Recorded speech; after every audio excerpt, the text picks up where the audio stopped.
सर्वदा जयते गुणप्रदेशु कीर्तिं त्यक्तकामो विरागी विषगे विषयान्यमानो दुरन्तवान् जयति परमहंसो मुक्तिभां समेति।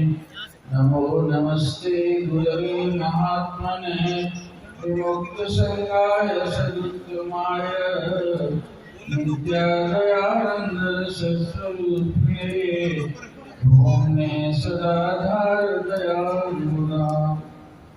जयकारा मेरे श्री गुरु महाराज की, गुरु परमहंस महाराज की, नगरी निवासी भगवान की।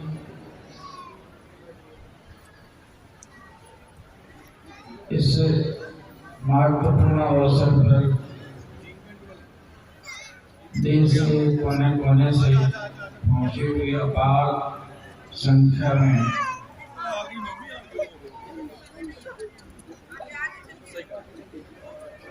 श्री गुरु चरणानुरागी गुरु दरबार के नामदेवा अभिषेकी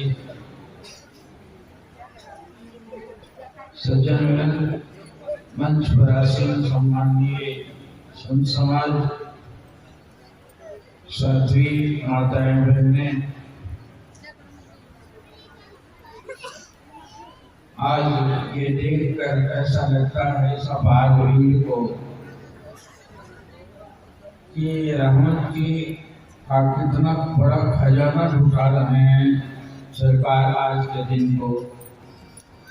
अभी महापुरुष को कह रहे थे इसको तीर्थ बना दिया उन्होंने, और एक निकाले के महापुरुष भविष्य के लिए ये दुआ भी दे गए कि नंगली पूजी जाएगी, ये नंगली तीर्थ कहलाएगी। तीर्थ शब्द जो बार बार आता है उस शब्द का अर्थ होता है तरना। ये लेके आए क्या? जहाँ जाके आदमी तर जाता है, तर जाता है मतलब तैर जाता है, और तैरता है पानी में, सागर में, जलाशय में।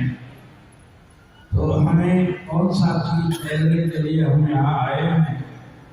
हमारे कार्यकलाप जो जन्म जन्मांतर के हैं वे सुबह कर्मों के संस्कार महासागर की तरह अथाह हमारे चित्त में उमड़ते रहते हैं, और हम उसमें डूबते उतराते चले आ रहे हैं अनंत जन्मों से।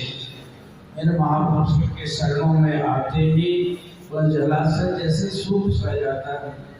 उनकी कृपा से कोटि जन्मों का पंथ जो पल में पहुंचा जाए, पलक मारते पहुंच जाता है सदगुरुदेव भगवान की कृपा से। और वही कृपा लेने के लिए आज के दिन को हम आते हैं। ये कितना महत्वशाली दिन है। आज से 87 ईयर्स बैक, 87 साल पूर्व वे महापुरुष उस समय में जो अपने थोड़े दिन के अंतराल में 1919 में गुरुदेव गद्दी पर बैठे और 36 में चले गए। केवल 17 वर्षों की अवस्था में जो इतना बड़ा जन आंदोलन पैदा कर दिया, कितने दिलों को बदल के रंग डाला, और कितना तेजी से लगता था कि जैसे भगवान शंकराचार्य के बाद कितना बड़ा जन आंदोलन, आध्यात्मिक क्रांति जैसा श्री गुरु महाराज जी ने पैदा किया, वैसा किसी महापुरुष ने नहीं किया हो। अपने गुरुदेव परम प्रभु के मुँह से सुना करते थे कि एक दिन गुरु पूर्णिमा के दिन गुरुदेव ने, श्री गुरु महाराज जी ने ऐसा वैरागी का सत्संग किया, ऐसा वैरागी का सत्संग किया, जो सत्संग के बाद उन्होंने आह्वान किया कि बोलो, इस मार्ग पर अपने आप को निसर्ग करके सदगुरुदेव के संदेशों को अपने खुद करने और करवाने के लिए ये भगवा भेष धारण करने वाले कितने तैयार। और एक ही रात में 500 नर नारियों को उन्होंने संन्यास दे डाला था। ऐसा कोई महापुरुष होगा दुनिया में? 500 कपड़े रंगे हुए थे, और इतने साध्वियों को और इतने लोगों को, परिवार को खड़ गए और इस तरह से अब क्या सम्मान रहा होगा।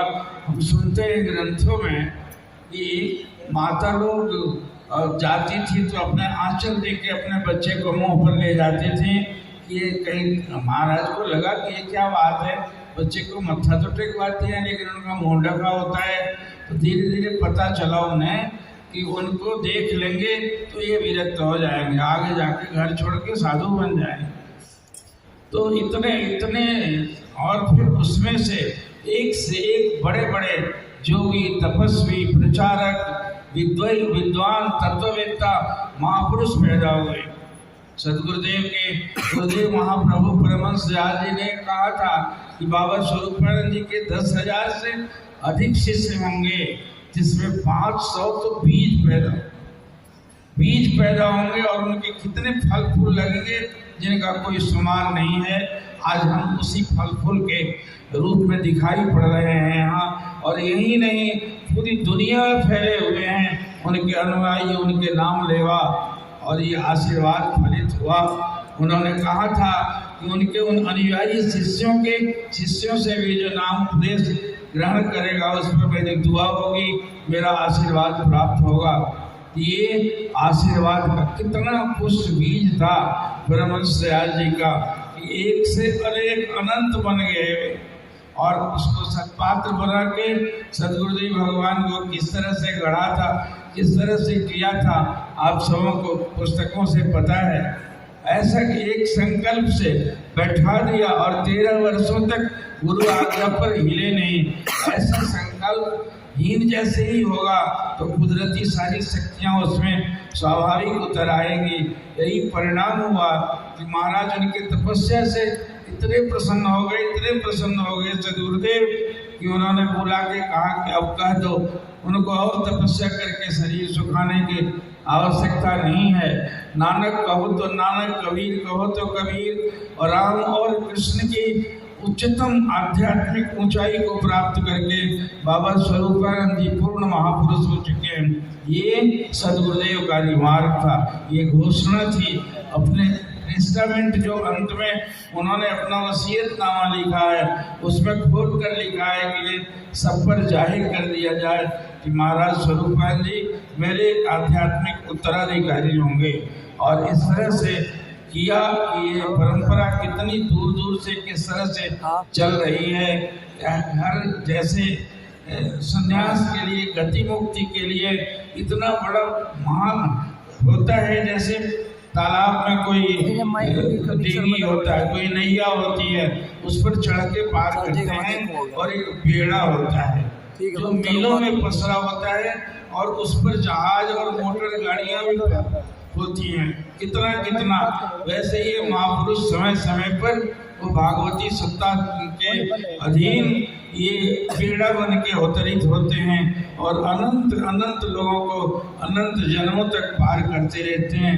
हम सौभाग्यशाली हैं, उनके चरणों में बैठे हुए हैं। एक संस्मरण याद आया, वह 86 के कुंभ में एक वहाँ पर सूरतगिरी आश्रम है हरिद्वार में, और उसके महामंडलेश्वर थे स्वामी कैवल्यानंद जी महाराज, कैवल्यानंद सरस्वती थे वे, और बड़े वृद्ध थे। मैं कुछ महात्माओं के साथ उनका दर्शन करने गया, और जब प्रणाम किया विनय पूर्वक तो महापुरुष से भाई क्या हाँ प्रिय, मेरे साथ और 4-5 संत थे, लेकिन मुझे देखकर हाथ जोड़ दिया उन्होंने, कहा आप भी नहीं लगते हो, आप सुशील लगते हो, आप सुपठित लगते हो, इस बूढ़े अनपढ़ साधु को क्यों ऐसा मान दे रहे। फिर उन्होंने हंसते हंसते पूछा कि मैं धृष्टता करूं स्वामी जी, ये पवित्र भगवा वेश किन महापुरुष की कृपा से मिला। मैंने विनय पूर्वक उनके चरणों को थामे हुए कहा कि महाराज दिल्ली के पीछे इधर नंगली नाम का एक संतों की नंगली है, संतों को की वैसे गद्दी है, उसी गद्दी से जुड़े हुए स्वामी परम जी महाराज नाम के एक महापुरुष जो उनके निजी सेवक थे, हनुमान थे, वे हमारे बिहार प्रांत में गए थे और बचपन में ही उनके चरणों में आ गया और उन्हीं की कृपा से प्राप्त हुआ। ये नंगली का नाम लेते ही महात्मा हाथ पकड़ के लगे कहने कि नंगली तो बाबा स्वरूपानंद जी की गद्दी है ना। मैंने कहा कि हाँ महाराज उन्हीं की है। और उन्हीं का बच्चा हूँ मैं। और ऐसा कहते हैं तुम्हारा दर्जा ऊंचा है, ऐसा क्यों किया मेरा पाँव छूके। और कहते कहते वे लगे करने। मैंने कहा महाराज आप जानते हैं उनको?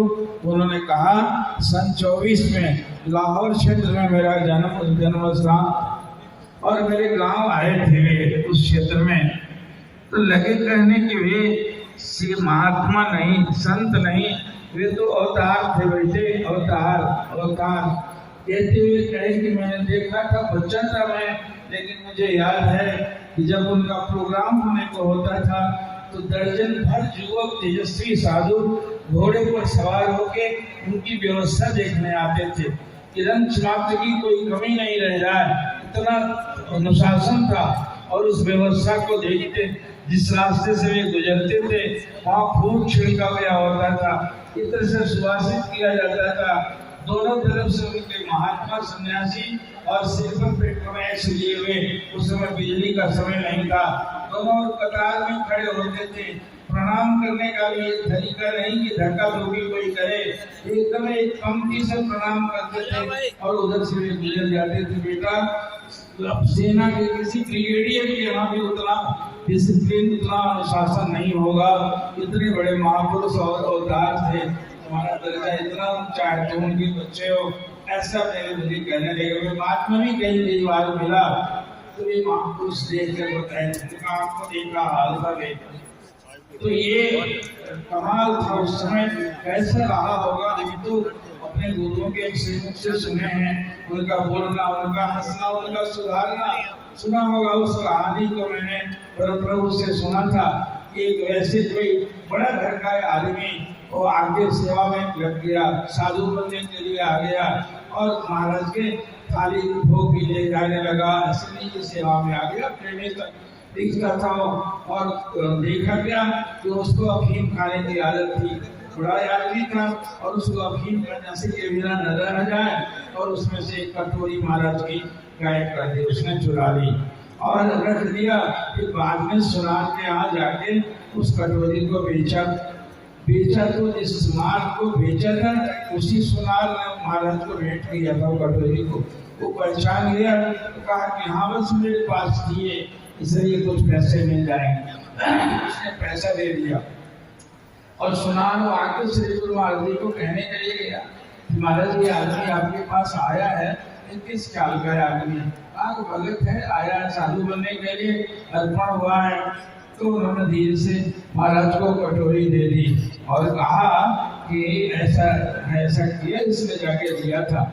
श्री गुरु महाराज जी देखो, ऐसी छोटी बात हम साधारण लोग जान जाए तो उसको हवा बना देंगे, हल्ला कर देंगे।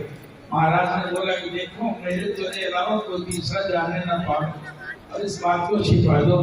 और उधर छिपवा दिया। देखो सुधारने का महापुरुषों का कैसा तरीका होता है। और उन्होंने बुला के उसके बाद बुलाना शुरू किया। श्री गुरु महाराज जी उस दिन से उसको ज्यादा और प्यार करने लगे। धीरे धीरे एक बार हाथ पकड़ के पूछा, बेटा घर में तो कोई बुरी आदत तो नहीं थी? कहा कि नहीं महाराज जी, अब तो सब छोड़ ही दिया। कहा नहीं, यदि हो तो एक छोड़ने की क्या बात है? तो बड़ा खोल खोल के पूछा तो महाराज ने उसने कह दिया कि महाराज अफीम खाता था। कहा कि तो फिर एक मन को इस तरह से मत दंडित करो तुम। तो उन्होंने कोठारी को मंगा के कहा कि थोड़ा अफीम ले आओ और इसको थोड़ा थोड़ा इस बच्चे को दिया करो, इसको पुरानी। अब लोग हंसे अच्छा साधु बनने आए, सबका अफीम छुड़ाया जाता है और इसको अफीम खाने को दे दिया उन्होंने। और धीरे धीरे प्यार इतना करने लगे तो उसको शरण लगे। सारे महात्मा चिढ़ावे और उसने छोड़ ही दिया। और छोड़ देते देते वो एक दिन महात्मा बन गए, सन्यासी प्रचारक बन गए और बाहर घूमने जाने लगे कई साल के बाद में। और वहाँ उन्हें 1.5 पाव या 3 पाव चांदी, उस चांदी का उन्होंने 12 कटोरे बनवाए और सुनार से कह के बढ़िया कटोरे 1 दर्जन बना दो। 1 दर्जन ले आकर उसने बेटा किया। अब सब लोग हैरान गए, इतना ले आए, सेवा इतना किया इसने। महाराज भी कहने लगे कि अच्छा इतना कैसे? कहा कि बस आपका आशीर्वाद से ये मिल गया। तो उन्होंने कहा कि इसका एक थाली भी बना लिया होता, एक गिलास भी बना लिया था। चम्मच की पूरा सेठी बन सकता था, इतने एक दर्जन कटोरे क्यों बनवाए? आज मेरा बड़े दिन से मन था कि मैं एक दर्जन कटोरा चढ़वाऊं। यही तो जानना चाहता हूँ, कटोरे का ही क्यों बनता? गिलास और कुछ नहीं बना सकता था? बस महाराज जी कटोरा ही बनवाने का मन था, कटोरा ही सेवा करो, कटोरा ही बेहतर करो। फिर तब महाराज साहब तो बड़ा हो चुका था, मजबूत हो चुका था, साधु बन चुका था, उसको डांटा उन्होंने, बच्चे बोलता क्यों नहीं है तुम?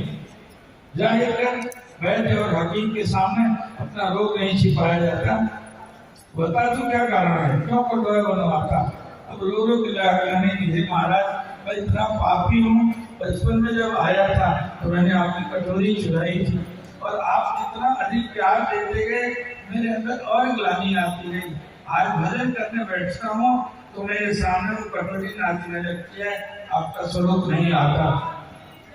और उस कटोरी कटोरी कटोरी के माने में भी क्षिप्त हूँ महाराज, मुझे माफ कर दीजिए। कहा बेटा माफ तो उसी दिन कर दी थी जिस दिन चुराई थी तुमने कटोरी, उसी दिन मुझे पता चल गया था और मैं उसी दिन कह देता तो तू कमजोर था, झिझक के भाग सकता था। बीरवा यदि शुरू में लगाया जाता है तो उसे बाढ़ लगाया जाता है, बाढ़ नहीं लगाया जाए तो एक बकरी भी नोच लेगी और वही जब वृक्ष बन जाता है तो हाथी भी माना जाता है। उसी तरह से अब तो मेरे बन चुके हो, इसलिए बेटा माफ। और आज तुमने अपना ये निकाल दिया, बताओ उसको बना के कैसे जोर से अफीफी से इतना बड़ा संत बना देने की कला। जिसके कबीर बाबा कहते हैं गुरु कुम्हार शिष्य कुंभ है, गड़ी गड़ी काढ़े खोट, भीतर हाथ सहार दे, बाहर बाहर छोट। ये कुंभकार की कला और शैली से असंख्य लोगों को रंग दिया, उनका जीवन रूपांतरित करके नर से नारायण बना दिया। ऐसे महाप्रभु के दरबार में बैठे हैं, हम भी सुधरने आए हैं, हमारी भी त्रुटियां प्रभु इसी तरह क्षमा करें, माफ करें। आज के महान तिथि पर, महान पर्व पर हम उनसे दुआ मांगते हैं कि दाता हम अपने से अपने त्रुटियों में बंधे हुए हैं, फंसे हुए हैं, उलझे हुए हैं, उस माया चक्र और काल चक्र में गिरते उतराते रहते हैं। आप कृपा करके हाथ धर के काम करके मुझे पार लगा देना, मुझे क्षमा करके अपने चरणों का रज दीजिए, मुझे कृतार्थ कर देना। उसी तरह से जिस प्रकार उस अहिल्या के चरण स्पर्श से भगवान ने उसको जड़ से और नारी बना दिया था, हमारे अंदर की भी जड़ता है आप कृपा करके खत्म कर दें। आपके पावन चरणों में बार बार असंख्य बार प्रार्थना है। हरि ओम। सतगुरु दयाल सतगुरु देव भगवान की जय।